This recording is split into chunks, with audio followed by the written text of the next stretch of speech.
Are you ready?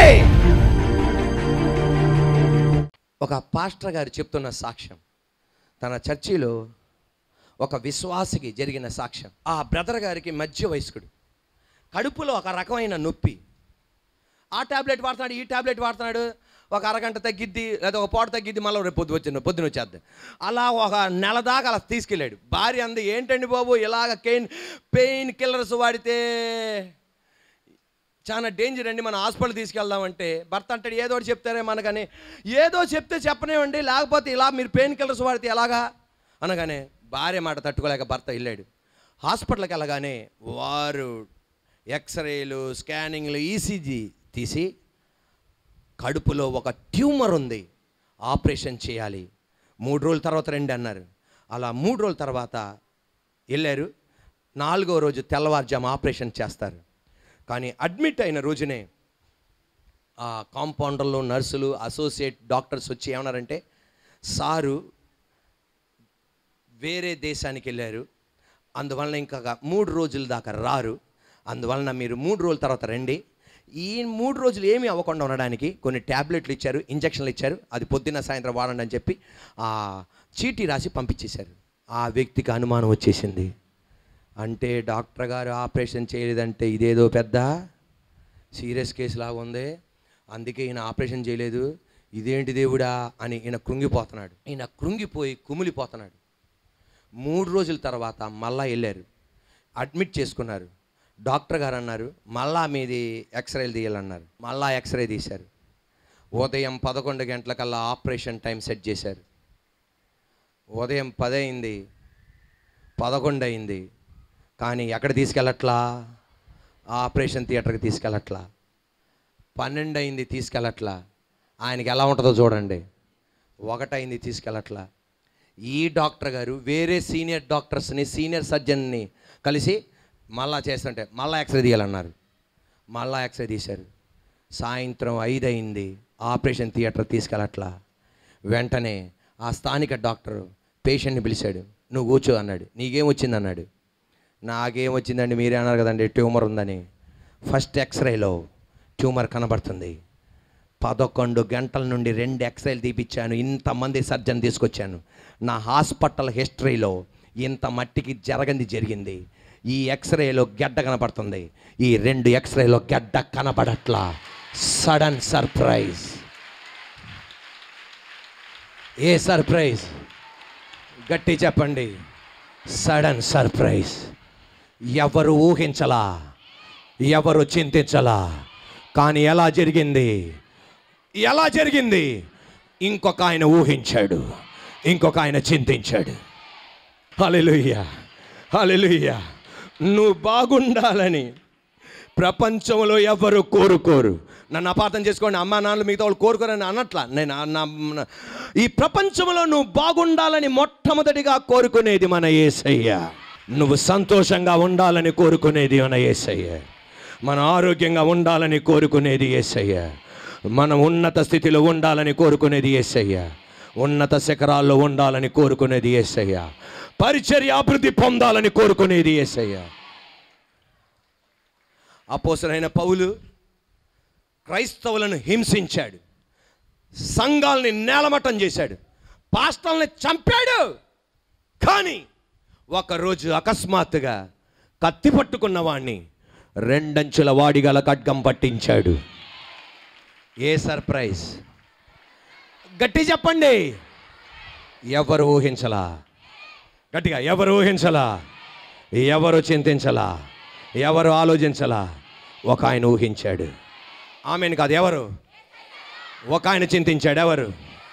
ఒక ఆయన ఆలోచించాడు. ఎవరు? Sudden surprise. యెమ్మాయా గ్రామంలో 2 కలిసి వెళ్తున్నారు. యేసయ్యని వెంబడించి, దేవుడు మాకు కలిసి రాలేదు, వాళ్ళ కులం జాతిని విడిచిపెట్టి యేసయ్యని వెంబడిస్తే యేసయ్య సిలువలో చనిపోయాడు, సమాధిలోండి తిరిగి లేచాడంటే ఆడోళ్ళు చెప్పారు, సమాధిలోని తిరిగి లేచాడు. ఈ ఆడోళ్ళు చెప్పిన మాట ఎవరు నమ్ముతామని చెప్పి మరలా వాళ్ళ పాత ఆచారానికి వెళ్ళిపోతుండగా, యెమ్మాయా గ్రామంలో 2 కలిసి నడుచుకొని వెళ్తుండగా వీళ్ళ 2 మధ్యలో యేసయ్య ప్రత్యక్షమయ్యాడు. A surprise? అమ్మా గట్టి చెప్పండి అమ్మా. Sudden surprise. అంతే. ఎప్పుడన్నా ఊహించారా? గట్టి చెప్పండి. వాళ్ళు ఆశించారా? చింతించారా? కానీ ఒక ఆయన ఆశించాడు. యేసయ్యానండి. ఒక ఆయన ఆలోచించాడు, ఒక ఆయన చింతించాడు. ఒక్క క్షణం. Are you ready? ఇంటికి వెళ్ళి రొట్టె విరుస్తుంటే గాయాలు చూడగానే అబ్బా యేసయ్య. ఏంటిది అది? ఎప్పుడన్నా ఊహించారా యేసయ్య వస్తాడని? చెప్పండి అమ్మా. ఎప్పుడన్నా ఊహించారా యేసయ్య వస్తాడని? ఎప్పుడన్నా చింతించారా యేసయ్య వస్తాడని? ఎప్పుడైనా ఆలోచించారా యేసయ్య వస్తాడని? ఏం సర్ప్రైజ్! ఎవరు ఊహించారు? ఎవరు చింతించారు? ఎవరు ఆలోచించారు? ఒక్క క్షణం. ఈ రోజున మీరు ఇక్కడ మందిరానికి వచ్చి కూర్చున్నారే, ఒక మాట మీరు గమనించండి. మీ గురించి ఊహించే వాళ్ళు ఎవ్వరు లేరు, మీ గురించి చింతించే వాళ్ళు ఎవ్వరు లేరు. నువ్వు బతుకున్నా ఒకటే, బతకపోయినా ఒకటే అనుకుంటున్నారు జనాలు. భూమికి మనం ఉన్న భారమే, లేకపోయినా భారమే నువ్వు నేను. కానీ నీ కొరకు ఊహించే ఆయన ఒక అతను ఉన్నాడు, నీ కొరకు చింతించే అతను ఒక అతను ఉన్నాడు. హల్లెలూయా. నీ కృప గొప్పది రాజా, నీ కృప గొప్పది, నీ కృప గొప్పది, నీ కృప గొప్పది, నీ కృప గొప్పది, నీ కృప గొప్పది, నీ కృప గొప్పది. ఈరోజు నేను చెప్పనా, నువ్వు వేదనలో ఉన్నప్పుడు, నువ్వు నిరుత్సాహంలో ఉన్నప్పుడు ఎవరు నీ ఇంటికి రాలా. ప్రసంగం చేస్తున్న ఈ పాస్టర్ గారు కూడా నీ ఇంటికి రాలా. అయినా నువ్వు మందిరానికి ఎందుకు వస్తున్నావు తెలుసా? నీ దగ్గరికి వచ్చిన ఒక యేసయ్య, నీ కొరకు చింతించే ఒక యేసయ్య, ఆయనే నిన్ను ఇక్కడ నిలబెడుతున్నాడు తప్ప మనుషులు కాదని నిలబెట్టేది. 3, యేసయ్య పునరుద్ధాన శక్తి ఎరుగు నిమిత్తం. యేసయ్య పునరుద్ధాన శక్తి ఎరుగు నిమిత్తం. ఫస్ట్ పాయింట్లో యేసయ్యను ఎరుగు నిమిత్తం. 3వ పాయింట్లో యేసయ్య పునరుద్ధాన శక్తి ఎరుగు నిమిత్తం. నాతో పాటు చెప్పండి. ఆయనను అంటే ఎవరు? ఆయన అంటే ఎవరు? పునరుద్ధాన బలం ఎరుగు నిమిత్తం. ఒకటిదిగా యేసయ్యను ఎవరో ఎరుగు నిమిత్తం. 3వదిగా ఆయన పునరుద్ధాన బలం ఎరుగు నిమిత్తం. దేవుని బిడ్డలారా, మీరు సమాధుల దొడ్డికి వెళ్ళండి.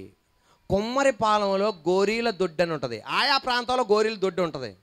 మీరు సమాధి దగ్గరికి వెళ్తే, ఆ సమాధి దగ్గర దొడ్డికి వెళ్తే ప్రతి సమాధి సిమెంటుతో ముయ్యబడి ఉంటుంది, మార్బుల్ స్టోన్తో కప్పబడి ఉంటుంది, గ్రానైట్తో కప్పబడి ఉంటుంది, టైల్స్తో కప్పబడి ఉంటాయి, రకరకాల ఫ్యాషన్లతో డిజైన్లు ఉంటాయి, రకరకాల ఫోటోలు ఉంటాయి. మీరు ఆ సమాధి దొడ్డి నుండి అలా సంచారం చేస్తున్నప్పుడు ఏ రోజైనా ఈ చనిపోయిన శవం తిరిగి లేచిద్ది అని అనుకున్నారా? ఎవరికి ఏమి లేదు. ఈ చనిపోయిన ఈ తాతగారు తిరిగి లెగుస్తారని ఆశ లేదు. ఈ చనిపోయిన నాన్నగారు తిరిగి లెగుస్తారని ఆశ లేదు. ఈ తల్లిగారు తిరిగి లెగుస్తారని ఆశ లేదు. ఈ బాబు పాప తిరిగి లెగుస్తాడని ఆశ లేదు. ఆ సమాధుల దొడ్డి అంటే ఆశ లేని స్థలం, చిగురు లేని స్థలం, నిరీక్షణ లేని స్థలం. అటువంటి సమాధి దొడ్డికి వెళ్తే సమాధి రాయి తెరవబడి యేసయ్య జీవముతో బయటకు వచ్చాడు.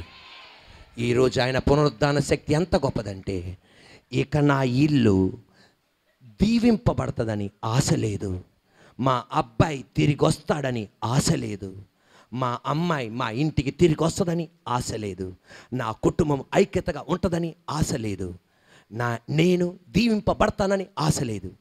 ఆశ లేని సమాధుల దొడ్డిన, ఆశ లేని సమాధి దగ్గర యేసయ్య జీవంతో బయటకు వచ్చి ఆశను పుట్టించగలిగితే, పునరుద్ధాన శక్తి కలిగిన యేసయ్య నీ ఇంట్లో ఆశను చిగురింపగలడు, నీ ఇంటిలో ఆశను చిగురింప చేయగలడు, నీ కోరికలను చిగురింప చేయగలడు, నీ కళ్ళారా అవి చూసేటట్టు చేస్తాడు. ఇనప రాడ్ ఏంటిదండి? ఈ ఇనప రాడ్ మండుచున్న అగ్నిగుండంలో పెట్టాననుకో, ఆర్ యు రెడీ? ఇనప రాడ్ మండుచున్న అగ్నిగుండంలో ఉంచాననుకో, అగ్నిగుండం ఎలాగుంటుంది? ఎర్రగా ఉంటుంది. ఈ ఇనపరాడ్డు కూడా ఏంగా మారిపోద్ది? ఎర్రగా మారిపోద్ది. ఈ మండుచున్న ఇనపరాడ్ని కాగితం దగ్గర ఉంచితే కాగితం కాలిపోద్ది. ఒక గడ్డివాము దగ్గర ఉంచితే ఆ గడ్డివాము ఎండిపోద్ది. చక్కమరానుల దగ్గర పెడితే చక్కమరాను ఎండిపోద్ది. ఎలక్ట్రిక్ సర్క్యూట్ దగ్గర తీసుకొస్తే సర్క్యూట్ బ్లాస్ట్ అయిపోద్ది. ఇనపరాడు శక్తి కాదది, మండుచున్న అగ్నిగుండం శక్తి.